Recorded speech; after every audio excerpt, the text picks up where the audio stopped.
Hey, what's going on, guys? So in this video, I've got kind of a part 2 to my last video that I did. So if you missed that video, I showed you guys how I made a Spider-Man dart gun. Basically, you shot out a dart out of your wrist, attached to a string, and reel it back in with the press of a button. But in this video, I'm going to show you how you can make your very own Spider-Man wrist web shooter. It's not going to be the same as what I made in the previous video, but it's a whole lot easier and it's still really cool. So let's check it out.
Alright, and that leaves us with this device right here.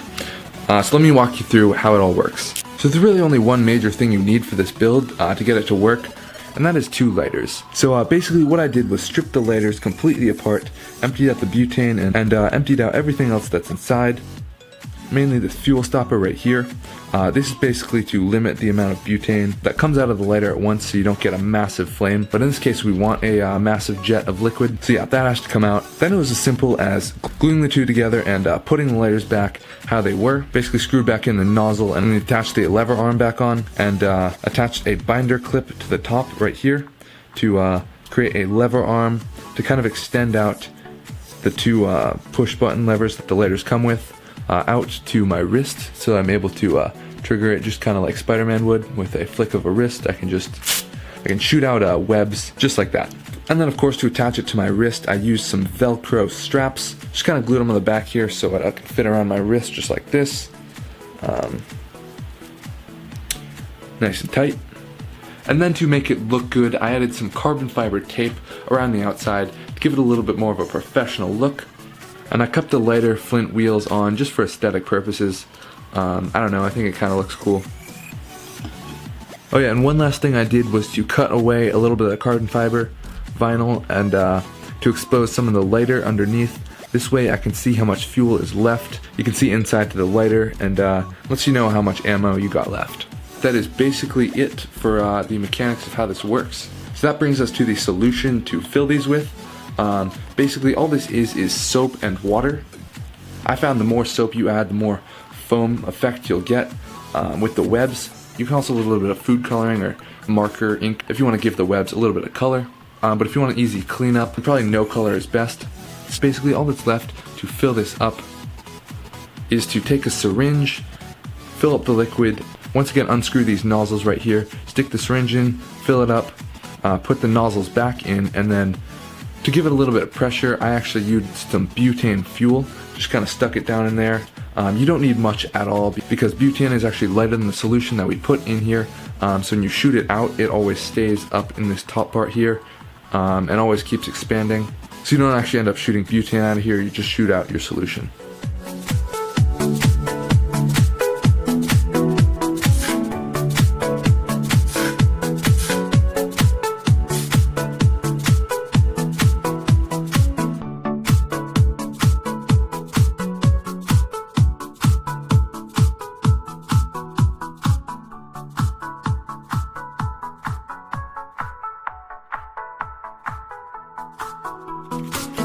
And as you can see, this gives a really cool kind of web foam effect. It just coats everything you're shooting at in quote-unquote webs. But once again, it's basically just soap water, so it's actually super easy cleanup. Just kind of a fun thing to play around with. However, this wouldn't be my channel if I didn't try and find a way to make this way more exciting and a lot more dangerous as well. So I was wondering what would happen if you put something flammable for the fuel inside of this.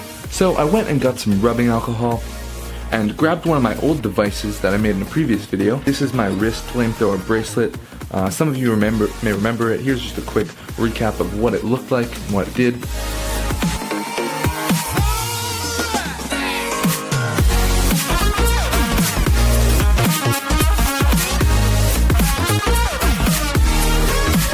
Basically just a modified lighter, modified in the same way that we modified these lighters, but it shoots out butane fuel and has a plasma lighter on the front, so whenever you press this button,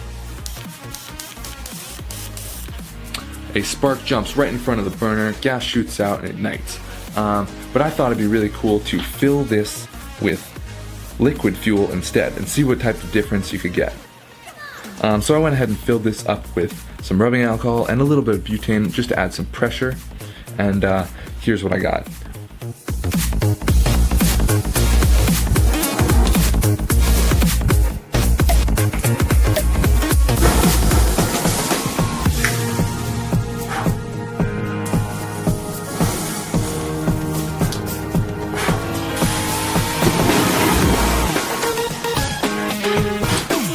So as you can see guys, very cool result, very dangerous, do not try this at home. But yeah, it gives you a little bit of a different effect than just the straight butane gas. And rubbing alcohol is like relatively safe. It's not like gasoline or lighter fluid or anything like that. It burns very clean, and so yeah, that's why I chose it over something more like volatile. Alright guys, well if you did like this video, don't forget to smash that thumbs up button and click that subscribe button to be notified when I upload more projects just like these. Also, drop your ideas down in the description below if you have any cool ideas of videos and projects I could make next. Always looking to hear your feedback. So yeah, that's about all I've got for this video, guys. Take it easy, and I will catch you guys in the next video.